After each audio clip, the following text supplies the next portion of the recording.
नमस्कार। जय गुरुदेव। अद्भुत, आश्चर्यजनक किंतु सत्य।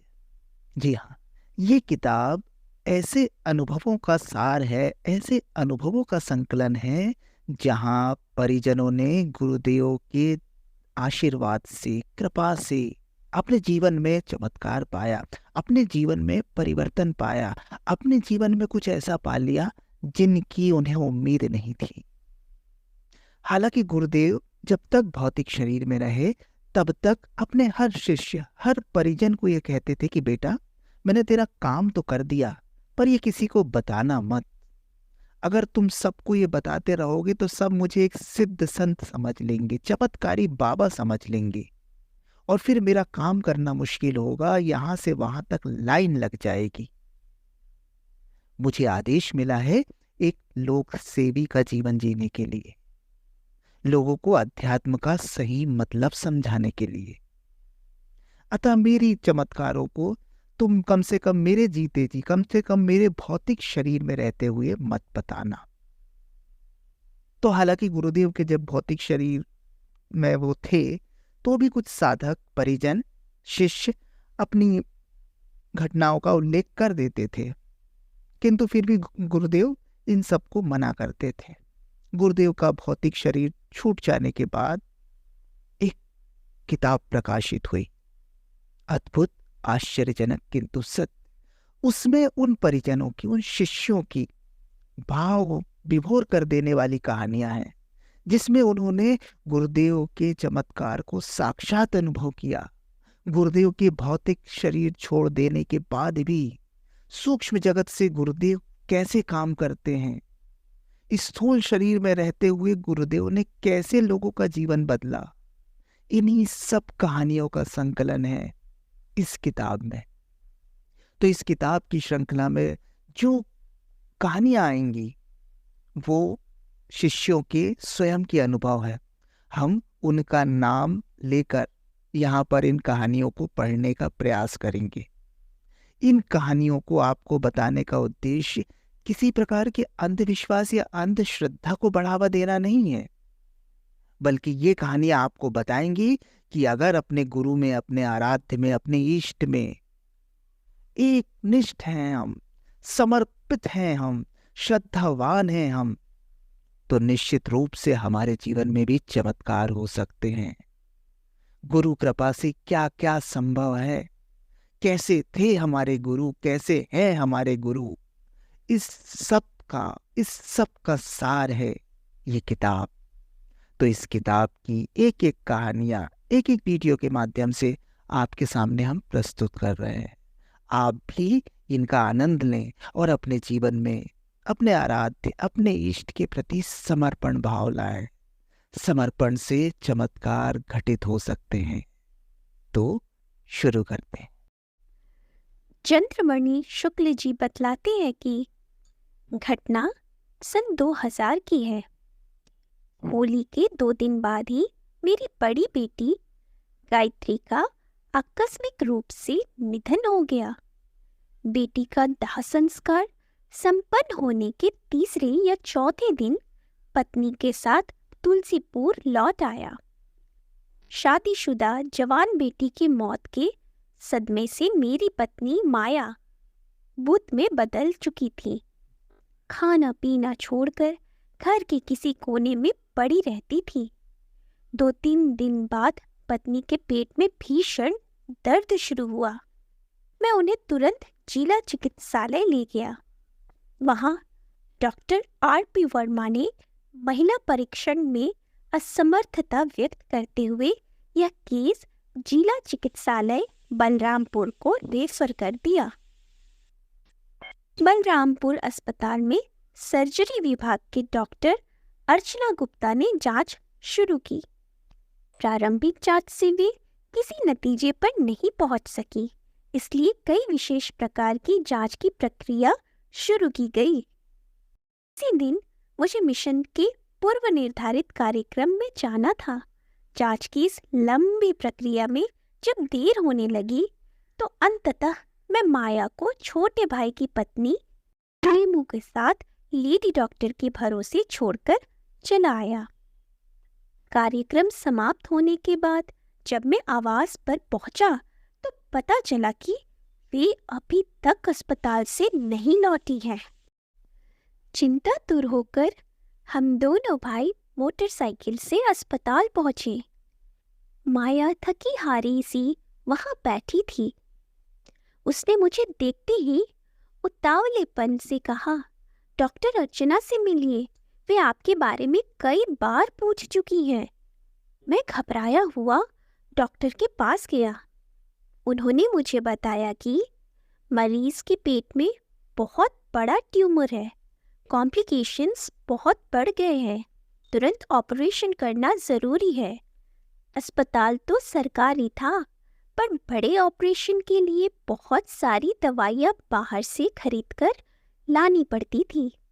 सो मैंने सकुचाते हुए पूछा, पैसे कितने खर्च होंगे? 8,000 रुपये, लेडी डॉक्टर ने यह कहते हुए दवाओं की लिस्ट मेरी तरफ बढ़ा दी। मेरे पास उस समय मात्र 3,000 रुपये थे। बाकी के 5,000 अभी कहाँ से पूरे होंगे, यह समझ में नहीं आ रहा था। लेकिन चिंता का कोई भाव मैंने अपने चेहरे पर नहीं आने दिया और कहा, आप ऑपरेशन की तैयारी करें, मैं ये दवाई लेकर अभी आता हूँ। बाकी के पैसे का इंतज़ाम छोटे भाई सत्य प्रकाश ने किया। सारी दवाएं आ गई। ऑपरेशन की तैयारी पूरी हो चुकी थी। रात के 8 बजे पत्नी को ऑपरेशन थिएटर ले जाया गया। लेप्रोस्कोपिक के जरिए ऑपरेशन किया गया, लेकिन सफलता नहीं मिली। उसी क्षण दूसरे ऑपरेशन का निर्णय लिया गया। पेट की दोनों ओर पसली के नीचे से बहुत बड़ा चीरा लगाकर ट्यूमर निकालने की कोशिश की गई, लेकिन इसमें भी सफलता नहीं मिली।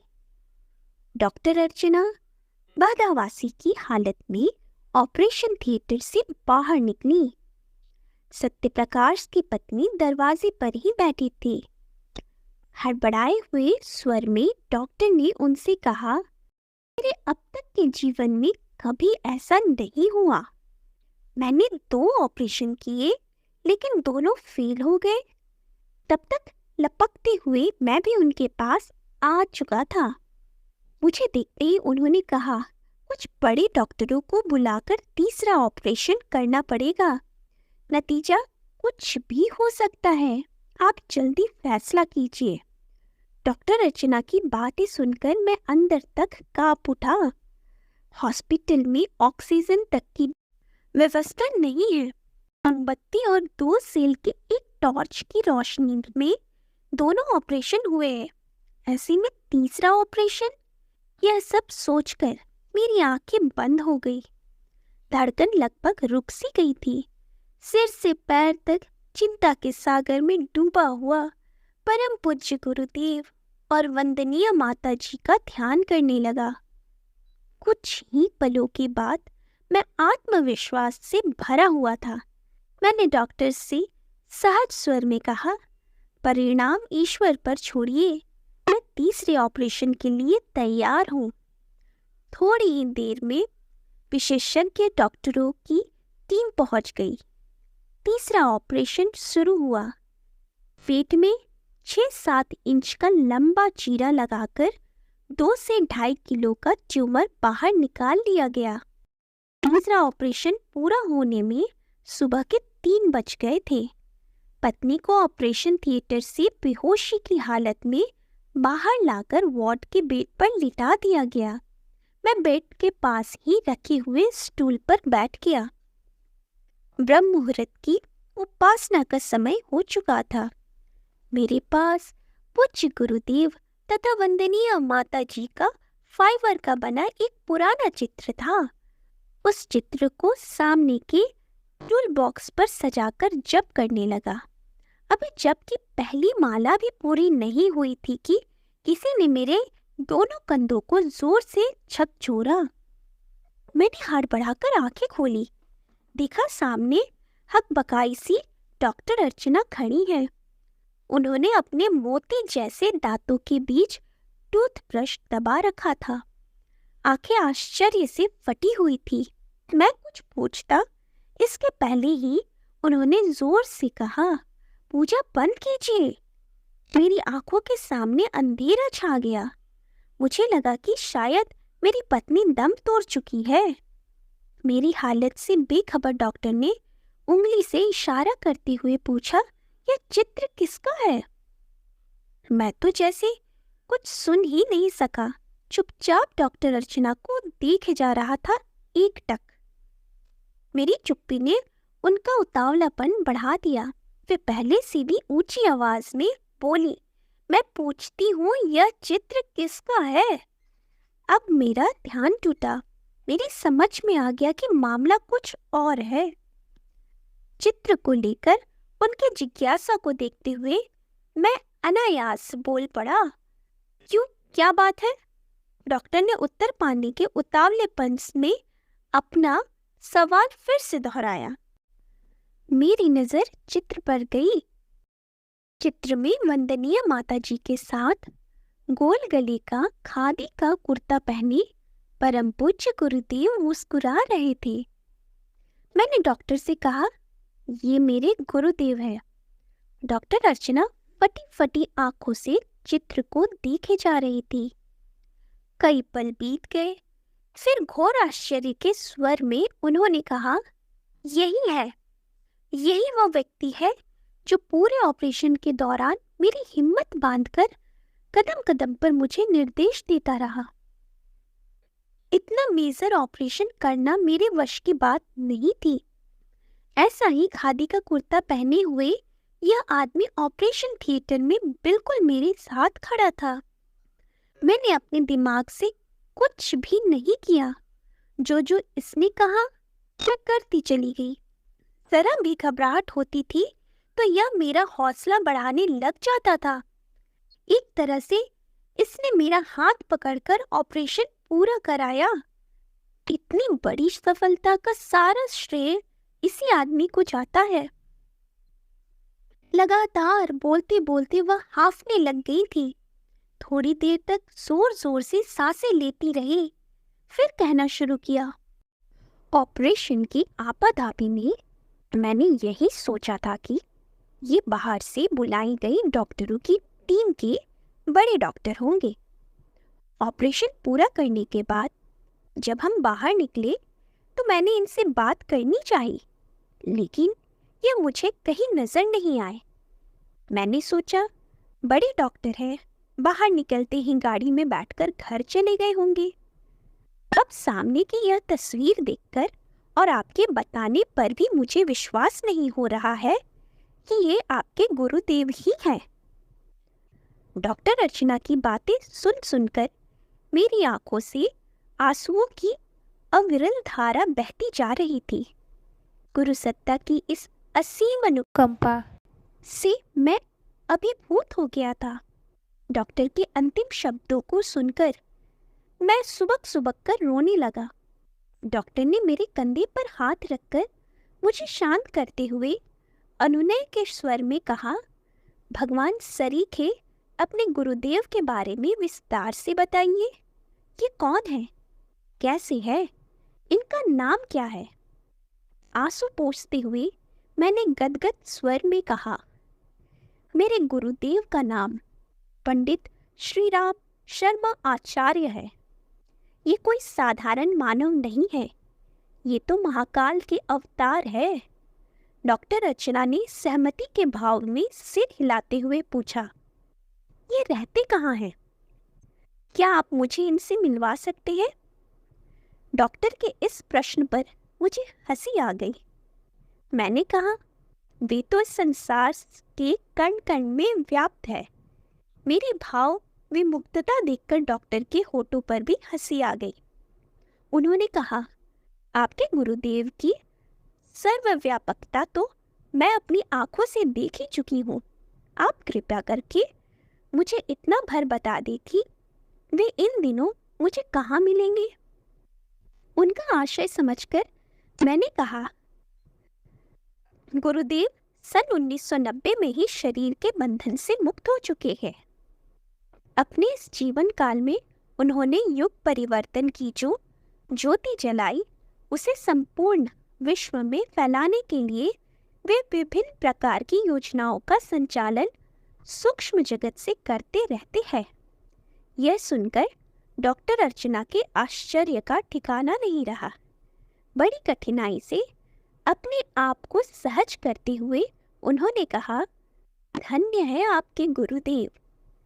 मेरा दुर्भाग्य है कि मैं उनसे मिल नहीं सकूंगी।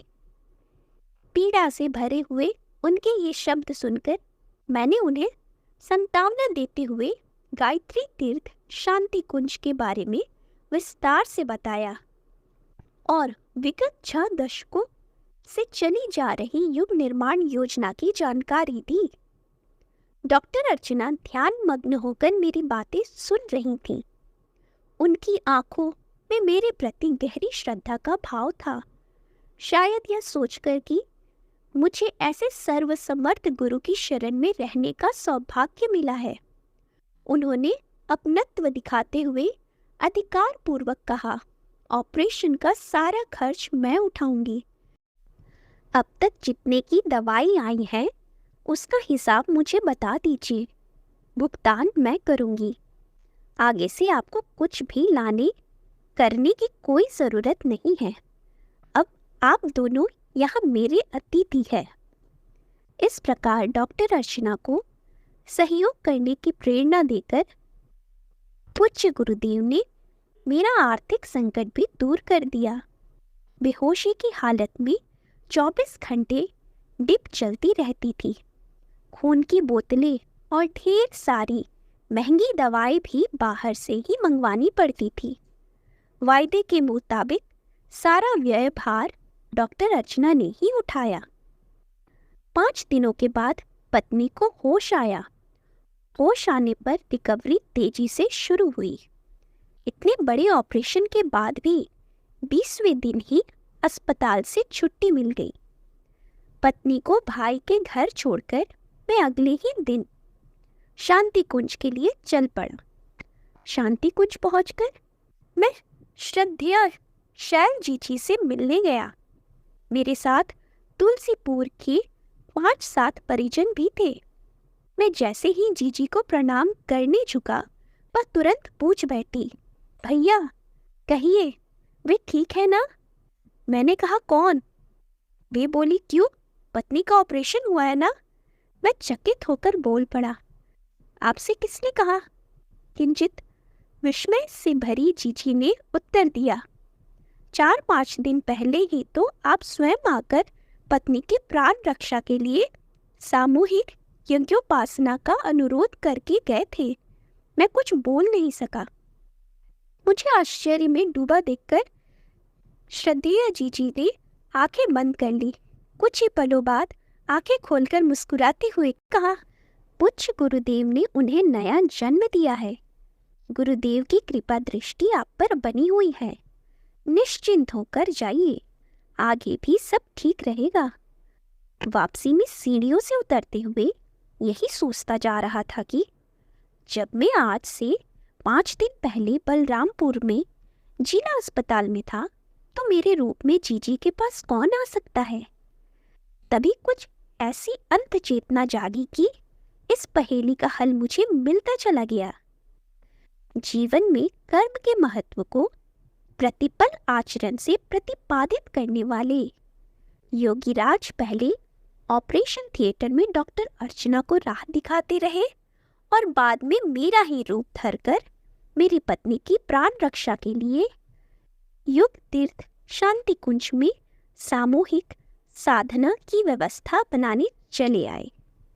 जय गुरुदेव।